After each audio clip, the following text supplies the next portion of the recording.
All right. Jump in. Yeah, let's just get on in it. So we're back. Shocker. Um, Did you say sharper? shocker. Shocker. Oh, I thought you said like we're back and sharper than last time. No, no. I would never. I would never be so facetious as to say I'm sharper. Um, yeah, yeah. I'm not. Shocker. Nah. Shocker. We are here again. Still wallowing around in John 9, and I had an interesting conversation with Jay Dilly afterward. He was like, "Hey, you're recording without me. What's up?" And I'm like, "Yeah, nothing personal." uh, it's just kind I of figured he'd be chomping at the bit. yeah, yeah. Well, he brought up some really good. And I hate that he couldn't join us. Maybe we'll get him to join, um, next time. Yeah. But it was really interesting a point of view that he brought because we had we'd gotten to the point where the the formerly blind guy was now confronting the religious leaders, and they were pulling out the stops. They're pulling all kinds of things to discount him, um, bring people in to uh, shoot holes in his story. You know, Yeah. they brought his parents in. They brought different, and they're like, okay, we're going to question you until you break. Until you wait till your story changes or something. And we brought out the fact that they brought in this side issue of what was it? Whether that he's a sinner. Well, we know this guy's a sinner, and that was something that Jason had said was maybe they're pulling from somewhere back in the Old Testament.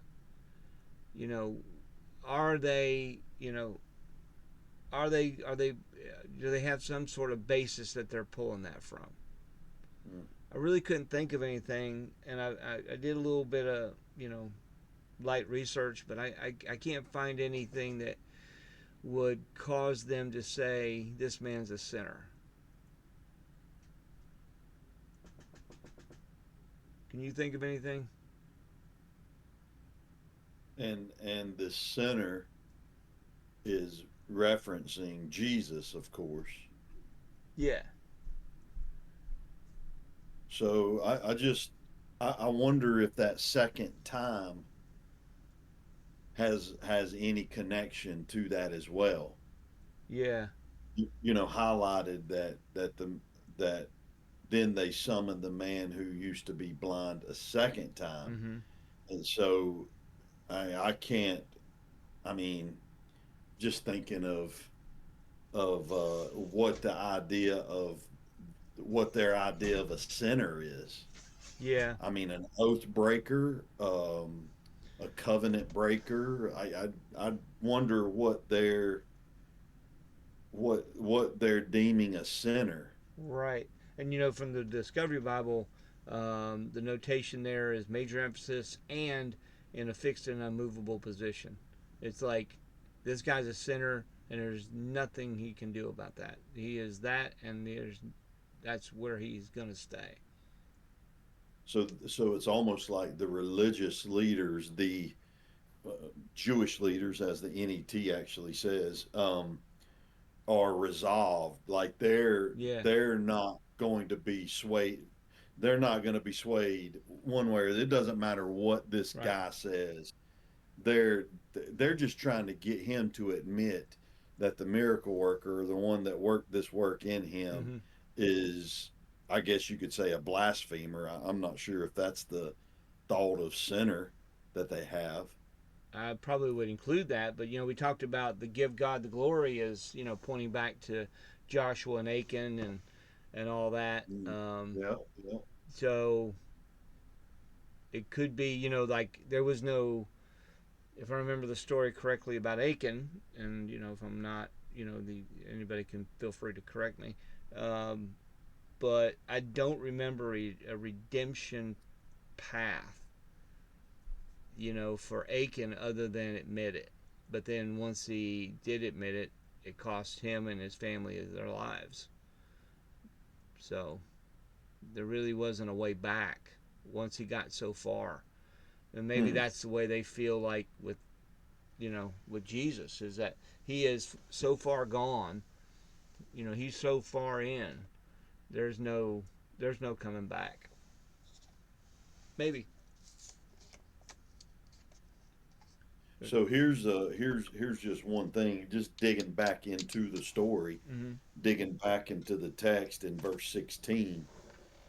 King James says, "Therefore said some of the Pharisees, this man is not of God." Now, interesting that he didn't say Jewish leaders in Right. verse 16, but specifically Pharisees. This man is not of God because he keepeth not the Sabbath day. Yeah. Others said, how can a man that is a sinner do such miracles? And Yeah. there was a division among them.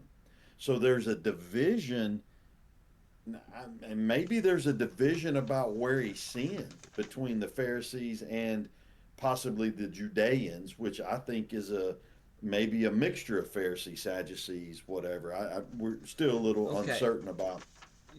So Yeah, they call him sinner in 16. Major emphasis again. mm, Is the it? Pharisees specifically. Yeah. So is it? So he because he does not keep the Sabbath according to their opinion, not God's Tradition, opinion. Yeah, the tradition. tradition. They've deemed him a sinner, and there's no way out of it.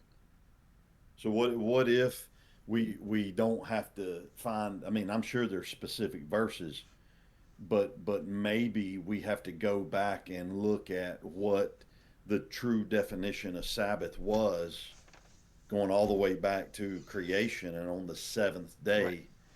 Um, I don't know. I mean, that's again, Dillingham wrestling with the text and making us wrestle because that's the I mean that's one of the things that comes out with that, which Yeah. is here you've got a situation that's unfolding, and these religious people, whether it is the group of the Sadducees and then the Pharisees and the Jewish leaders, are they all three mixed together, or even these three Jewish groups of leadership Mm-hmm. having different opinions about where he's broken the law, or maybe it's Well, I don't know. we know from tradition that not scripture, tradition, that the religious leaders, Pharisees, and all those people of Jesus' day, they looked at the Sabbath as the the linchpin for their salvation. Okay, if you kept the Sabbath, then you kept the whole law. You were blameless basically. So Jesus, which is incorrect, obviously, but Right. but Jesus came in doing things on the Sabbath, dancing all over their tradition to show them that's not true, that's not correct.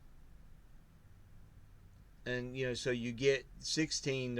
He causes the division because they're in a conundrum. It's like, wait a minute, he's doing these signs and miracles, but yet he's not following the tradition. Therefore, he's a sinner by our calculation. But it's Yeah. confusing because from the Sabbath, Jesus actually, the passage where Jesus says the Sabbath was made for man, not the man the Sabbath. So they had put themselves under the Sabbath law as a burden, where Jesus is like, no, the Sabbath is a benefit, is a freedom for man, not a burden. But you've turned Yeah. it and twisted it, and it's like, they're like, um, they're met with a major problem. They cannot get around. Their tradition Oh, meets up with Jesus's, or with the truth of what the Sabbath is. and not to go ahead, but to maybe even clarify with Mm, kind of the question posed about like what did he do to be called or to be deemed a sinner in those religious people's eyes? And then it's almost like the way 25 is written, the guy that was blind and now sees literally says, "What the heck does it matter if he sinned or not?" yeah, It's almost like the guy that was restored was not worried about the system of how he did it or right, didn't do it. right, It's the experience that he now builds on for his faith. yeah, It's the experience of what happened to him that he now says, I don't know if he's a sinner. The last thing I'm concerned about is did he break any law? Did he break any tradition? And I would even say, did he break a tradition? And it's just like, what? Why are you making such a? Two different times? Why are we trying to discredit this guy right, when he's doing the work of the kingdom, which is restoring the broken stuff? right. So you look at Jesus' argument about the Sabbath, right? He uses the uh, he talks to the Pharisees in one passage that well, if your donkey falls in the ditch, you're just going to leave him there on the Sabbath because you can't do work. No, you get him out. The priesthood, they do all kinds of work on the Sabbath, but they're blameless. How's that work? So Jesus is bringing up all these ideas around the Sabbath, saying, you guys, you're double-minded. You say a Sabbath is all important, nobody should do any work, but then you got all these other people that are doing things that you say, yeah, that's admissible. Just like getting around the Sabbath of leaving, and they still do it today, leaving stuff around, leaving part of your possessions at your friend's house, so that becomes your domicile, so you can go extra miles in walking. They do that today, and in fact, New York City has a elaborate way of getting around the Sabbath. That's interesting. If you ever look that up, that's very interesting. They put wire. There's like a wire that goes around New York.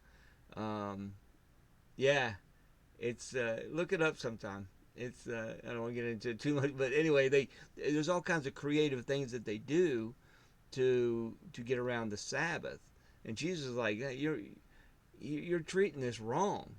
The Sabbath is not for you, for it to be a lord over you. It's something to benefit you, but you're missing the whole point. And so that's why Jesus was like very comfortable in doing things like this on the Sabbath, because he was following the law completely and perfectly, and treating the Sabbath completely and perfectly, and just completely flipping them out. Yeah, um, yeah, and it might be going back to the honoring of the Sabbath that Jesus, it's the where he's like, well, I'm doing good for humanity, mm-hmm.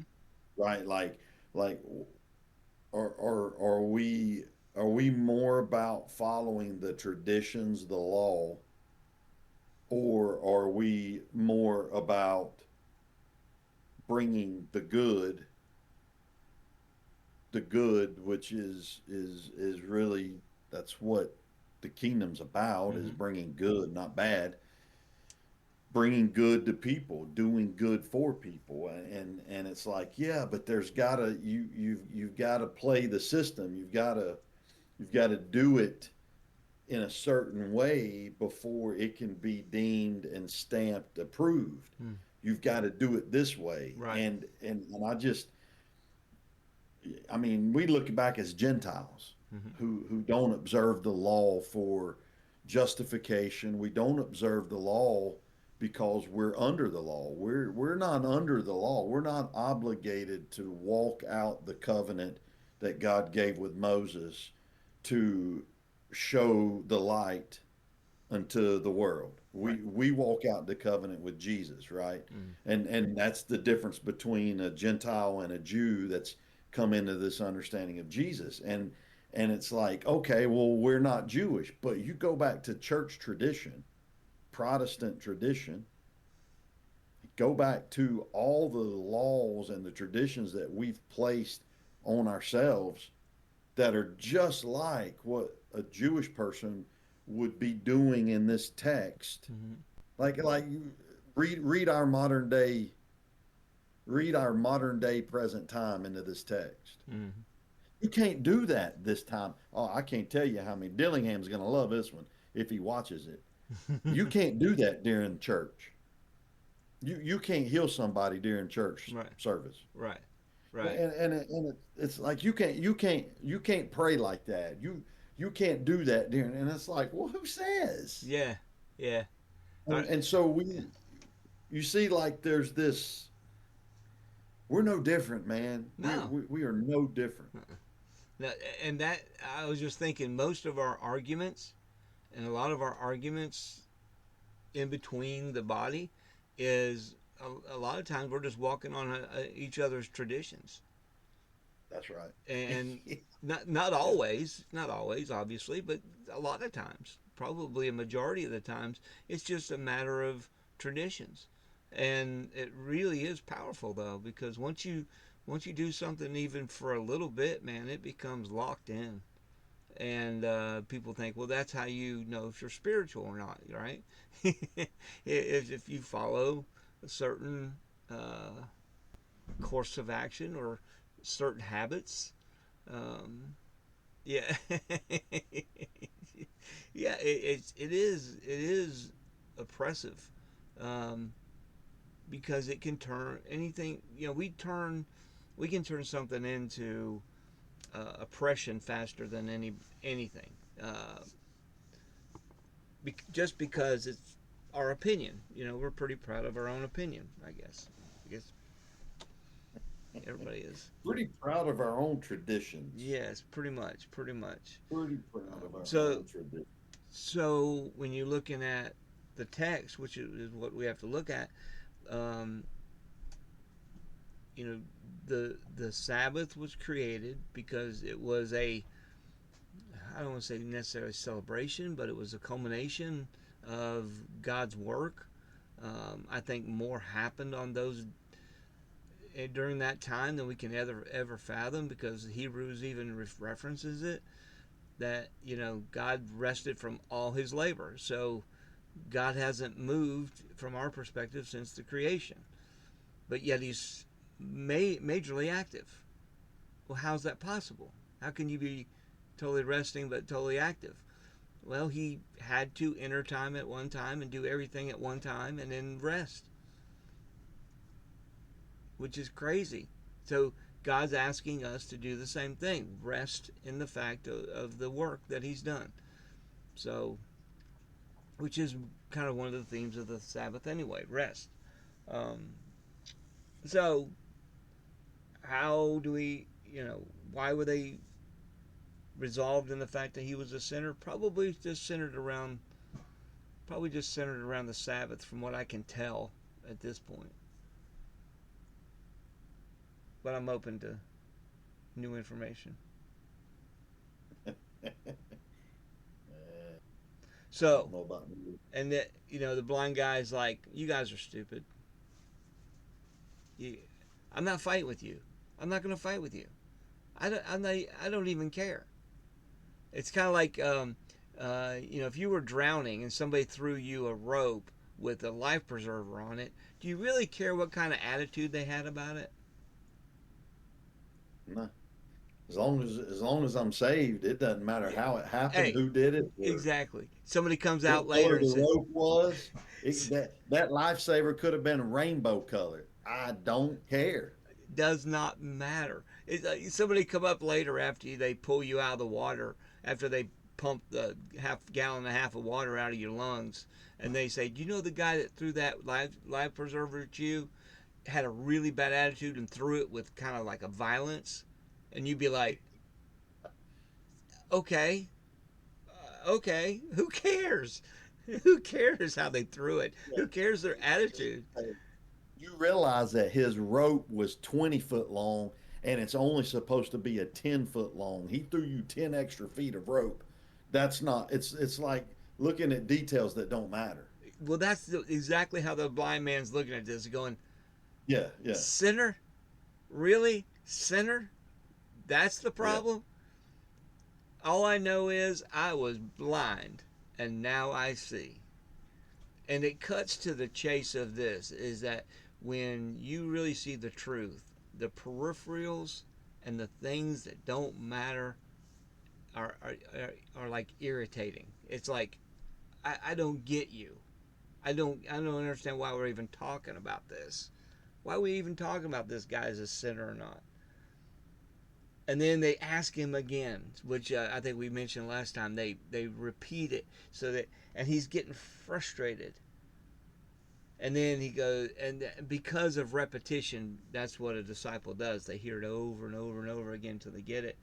He threatens them. Did we talk about that last time?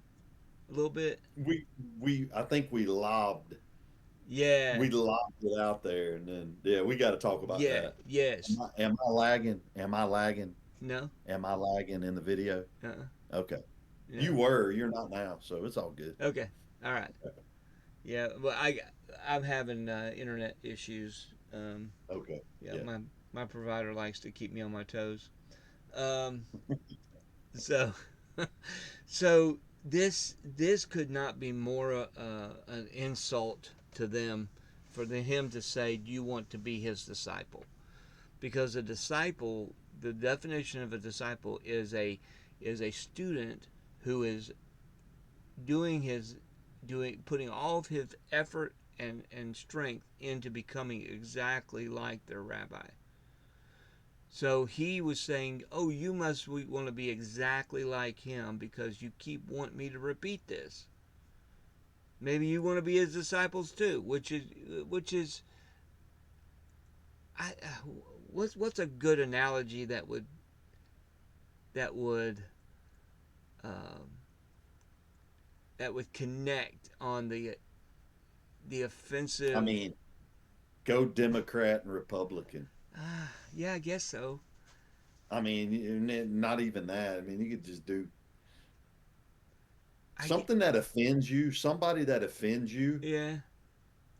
and whoever that is, and It, you're asking questions about something they did, and you're persistent, and then somebody turns around and says, "Oh, you want to be you want to click follow on X or you want you to want to be like on him? TikTok, you want to be like you want to follow and watch Yeah. everything like you want to yeah If we had to do it like politics, it would be like, oh, you must be want to be like Trump, or oh, you must want to be like Kamala Harris. yeah Yeah, which which is offensive, but offensive. That's highly offensive. highly offensive, and I can't even fathom, I and from these Pharisees and leaders standpoint, they can't even fathom the idea of wanting to be like him. They can't even put that in their head, and they get really offended, and they're like, "You are that guy's disciple, but we are Moses's disciples." So Moses started the whole, from their perspective, Moses started the whole disciple making process. Okay, so the very first disciple maker was Moses, and then he discipled people, and then it went on down to the point to where these guys believed that they were exactly like Moses, that everybody had copied the person before them so perfectly that when it got to them, they were just like Moses from their opinion, which is a pretty tall order. Yeah, and isn't it interesting that they didn't say Abraham? Yep, because they love law. See, and this is a big contrast of law versus grace. Moses being law, grace being Jesus. So they said we're going to pick law over grace Mm. because they thought they were doing pretty good, but they thought this guy was this guy wasn't long for destruction. So they were like putting him on G. But we like the human nature likes law. We like rules. We like. I mean I'm the same way. I like rules. You Yeah. know, especially when I'm driving at 70 miles an hour. I love rules. Yeah. They tell you where you're at with, they tell you, do you need to Yeah, speed up, slow down? yeah, Do you need to turn right, turn left? that's Is right. there, yeah, I love rules because, especially when you're trying to plan something, if you don't have rules, if you don't have parameters, it's hard to make decisions, yeah, and it's hard to evaluate. If you don't have rules, if you don't have standards, if you don't have things, it's hard to evaluate where you are. yeah, So, so rules make us comfortable, humanly speaking. yeah. uh, And rules can also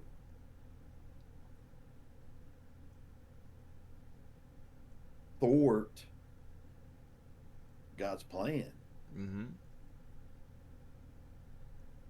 And it seems like Jesus never broke them. We know he didn't break the law. I mean, he dotted, he crossed the T's, he Yep. did the he did it, but it's almost like you're going back to this Isaiah prophecy, these things that we hear Jesus say all the time to the Jews, where it's like God has given you a season of stupor. God has blinded you. God has deafened you. You have ears but you don't hear. You have eyes but you don't see. You think you've got it figured out because you're Moses's descendants, disciples, Mm-hmm. but you've missed that. And then again, it goes back to law and grace and the inability that the Jewish nation, like the inability of the law bringing justification and the law even bringing grace, because the law can't bring grace, the law can only condemn. Mm-hmm. And we know that now through Paul. Like we know that through Paul. Jesus never really says that. He just lives it. Yeah. Jesus never says what Paul says. Jesus lives this outside of structure Right. with a purpose. Right. Does that make sense? Yeah. Well, you watch how Jesus lives and interacts with the law. He uses it for himself, on himself, but he never really uses it on anybody else. He's not going to the Pharisees. Hey, I'm gonna back you in a corner and make you follow me.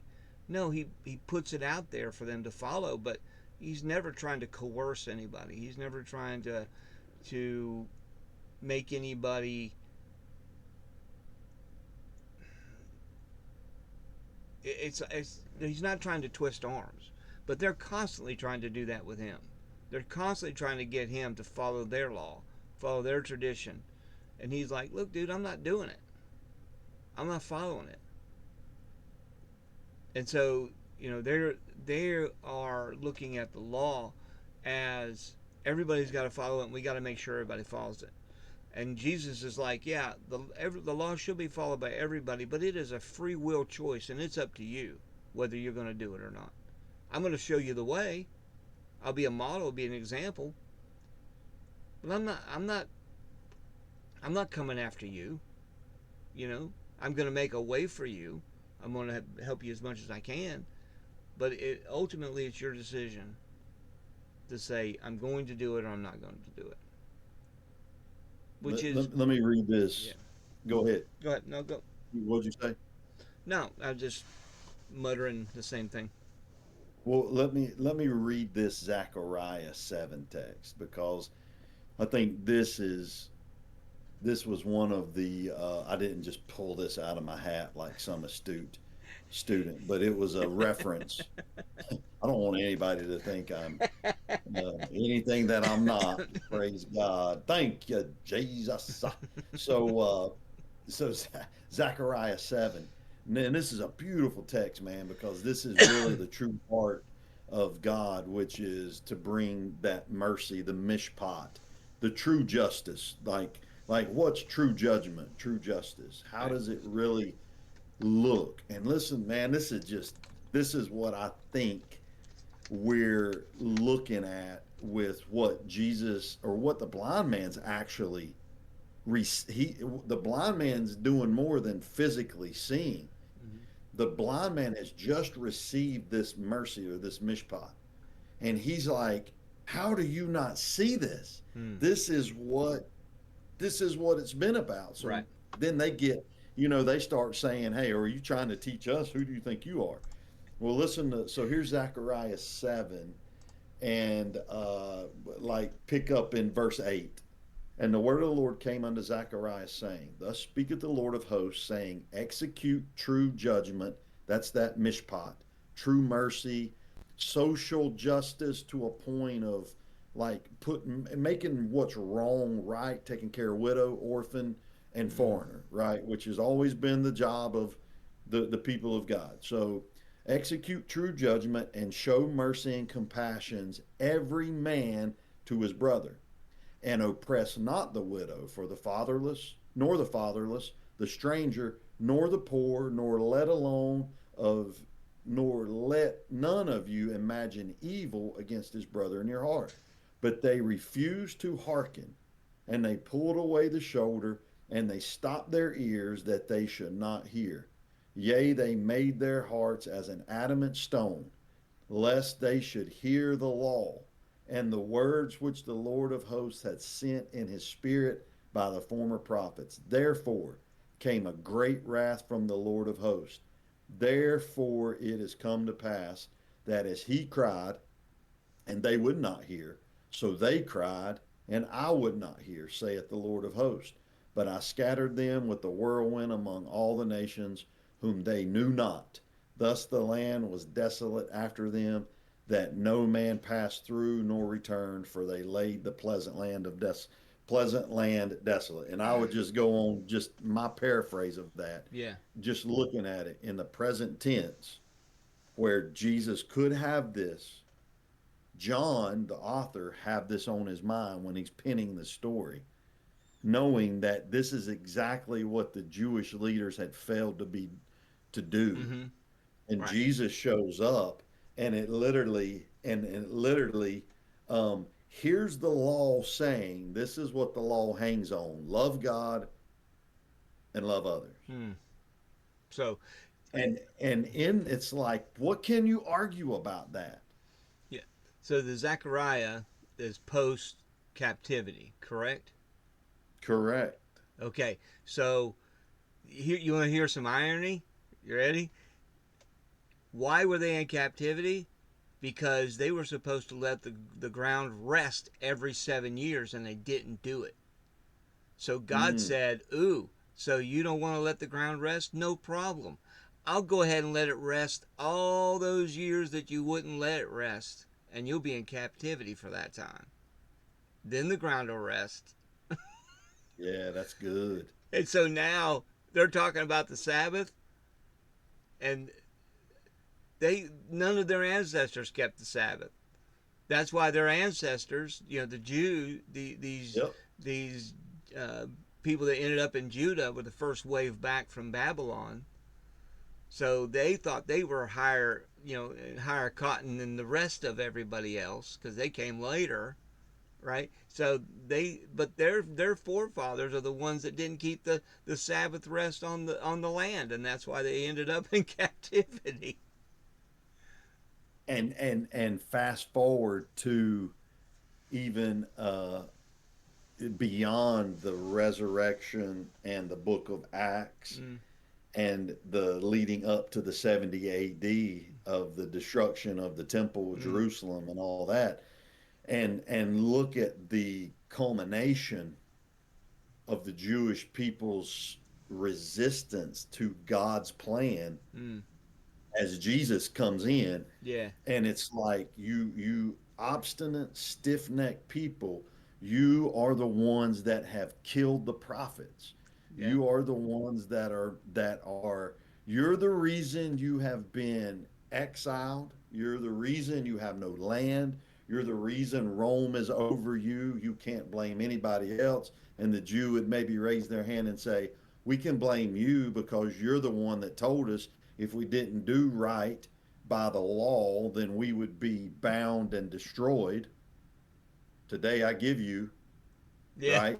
You yeah, do good. yeah, You do good, yeah, yeah, you yeah. gonna get good. Right.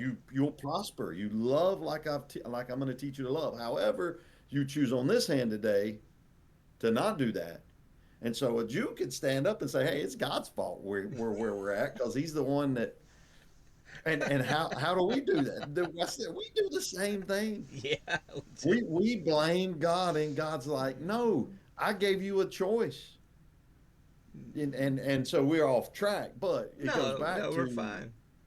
you're pointing out the land didn't rest, Yeah, and now Sabbath is the big deal, and it's like the law was hovering over an actual right, work of God right, that was a requirement for the Jewish people. It was to take care of widows, orphans, and foreigners. It was to take care of these poor, these right. sick. You and not just that, but be a light for the Gentiles. So Mm-hmm. again, I think we've overemphasized the problem Mm-hmm. of why they think Jesus is a sinner, and Yeah.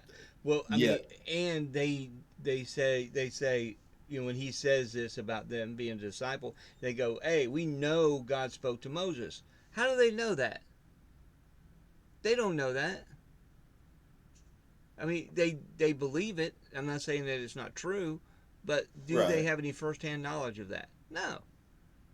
But they have firsthand well, knowledge of Jesus, and they're sitting there going, "For this man, we don't yeah, know where he's from." right. And this And guy's like, he has quoted the Father he's like, over and over. "What?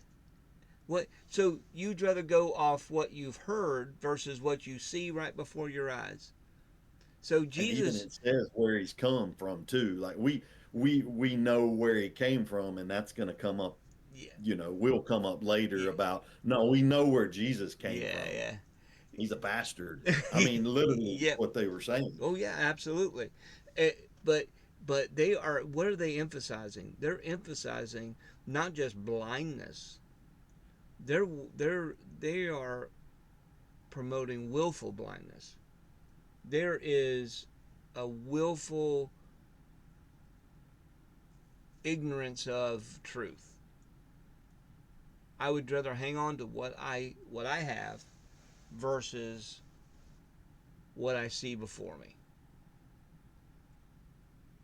And how many people are doing that? You know what comes to my mind when I say that? Evolution. Evolution is exactly like that. The complexity of everything that we've found out about the human body and the ecosystem and the world itself and the universe and the complexity of everything and um, the balance, um, the way that the nature is balanced. That's what I'm trying to say. The way that nature is balanced and configured, and we just look at it and go, "Man, happy accident." Yeah. You're a special kind of stupid. Sounds like who was that? Lindsey Graham. Who was that politician that I said don't something? know. I wasn't quoting a politician. Um, but this guy looks at them and goes, "Well, this is an amazing thing." And he's amazing. You do not know where he's from, and yet he opened my eyes.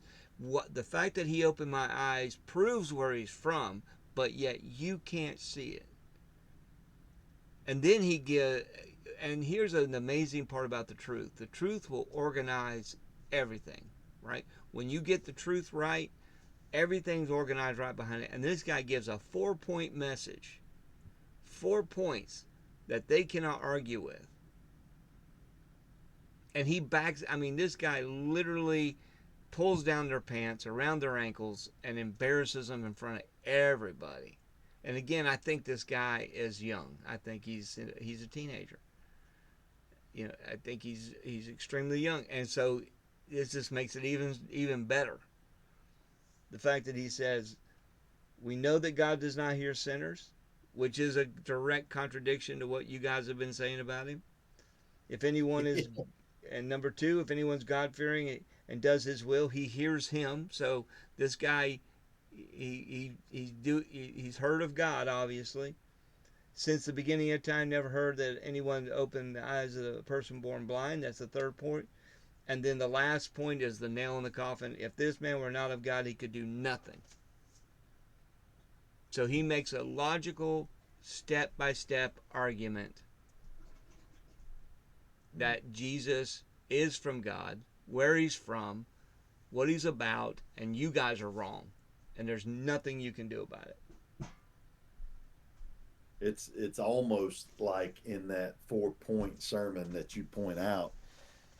It really does seem like it's a very pointed message, not just defending Jesus, but he's explaining to them that you're the blind ones, Isaiah, Zechariah. Mm-hmm. You're the ones that he's talking about, Mm-hmm. right? Like it's almost this where are you healing blind people? Yes. Where are you helping the where are you? This guy's doing what is good Mm-hmm. to mankind, and I think it. Yeah, I don't know, man. It's hard for us to. I think it's hard for us to insert ourselves in the religious crowd, Mm-hmm. but we have to. Yes. I think it's easy to insert ourselves into the blind man Yes. because, and I say that it might not be easy for everybody, but the it's man, I tell you, dude, it's humbling. Mm-hmm. It's a humbling text because how many times have we said so and so can't do this because he's done X, Y, and Z. So there can't that person can't be from God because they don't look like us, they don't act like us, and Jesus is Yeah. turning that you know what upside down constantly, and, turning that thing upside down. and you bring a great point, and that is that we have to recognize the Pharisee in ourselves, because the definition of a Pharisee is someone with a Bible, reading it intently, studying it intently, memorizing it intently, trying his best to obey it. That is a Pharisee, and we can end up there Yeah. faster than anybody, especially the more you know. The more you know, the faster you can become a Pharisee. It's not a good thing to learn more at times. It's a dangerous thing. It is Oh, good. yeah. The text is good. Yeah. It needs to be hidden. Oh, yeah. But that maybe is dangerous. The Bible talks about that. Be careful, because you're going to be held to a whole different standard Right. than somebody that don't know much. So, Yeah. and these guys, the next verse should be them rebutting every point that he makes, and the only thing they can do is attack the guy. That's right. Yeah, that's good, man. So anytime you bring a argument to somebody, and then their first words out of the mouth is, "Well, but you," or "Why should I listen to you?" or "What pedigree do you have?" Okay, Who you're do you not. think you are? You're who are you? You're nobody. You don't have any degrees. You've not been paper trained, right? You've not had all the schooling. Yeah, but what you're not addressing what I'm saying. Is what I'm saying true? Is what I'm saying correct? If it is, forget who said it. Deal with the truth. But people don't do that. They attack you, because if I can get rid of you, then everything that you said is I can discount. I don't have to listen to it because I got rid of you instead of the truth. Yeah. Right. Interesting, isn't it? not only interesting, if I would say if that's not happened to you at some point in your life, then you're probably not making disciples.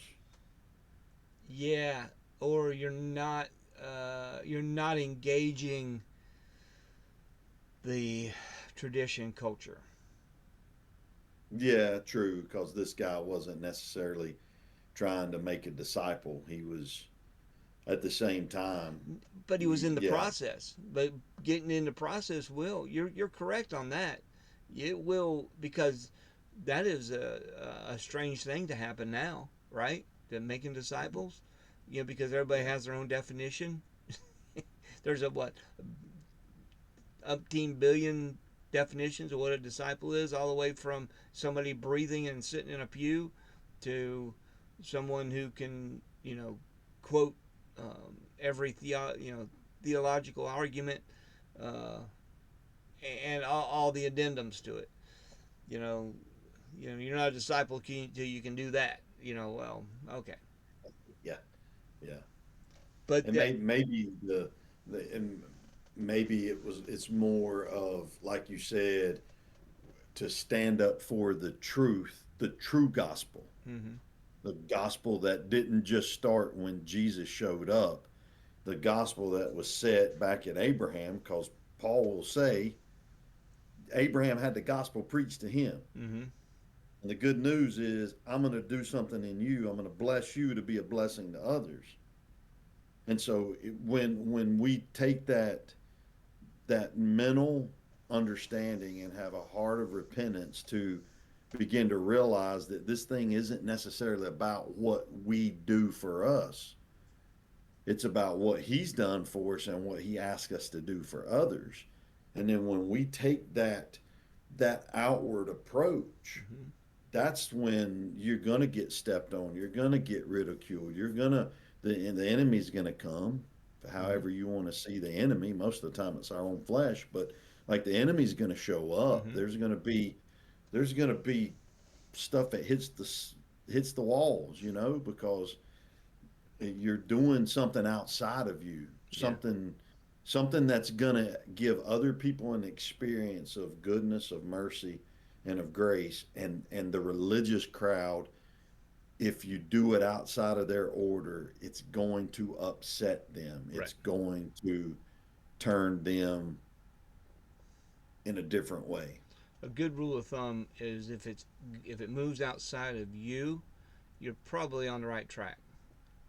But usually, if Yeah. it centers it back on you, that you're usually in the wrong track. Not always, but usually. Um, One quick thing, think about it. Could this blind man not have done that? explain. I mean, like, this blind man that now sees, Mm-hmm. it really seems like he's trying to give evidence of who gave him the sight. Mm-hmm. But he could have chosen to go about, do his own thing, and receive the gift of sight. But yet it really seems like, and they're persistent with him. I mean, the Yeah. religious crowd are wanting to know how this happened and Right. who do you. But I think he could have just as easily walked away and given up and said, yeah, yeah, he's a sinner. Yeah. I'm not going to defend him. I've got what I need and I'm Yeah. good. Yeah. But he was trying to give. I mean, somebody that excited. I mean, we just can't understand the excitement this guy had of going from blindness to sight. So we just True. can't. We cannot put that together in any kind of thought. So, but he was like to your point. He was trying to give an explanation for their benefit, but they didn't want it, and he was just like flabbergasted by it. And at the end of it, they couldn't deal with him. So somebody that has the truth, that has gone from blindness to sight, you can't do anything with them. The only thing you can do is get rid of them, and that's exactly what they do. They kick him out. So if you're kicked out to the outer fringe, they just don't know what to do with you. Period. Yeah. But it's not bad because next time we get together, it'll we get to delve into some of the some of the really cool things that happen.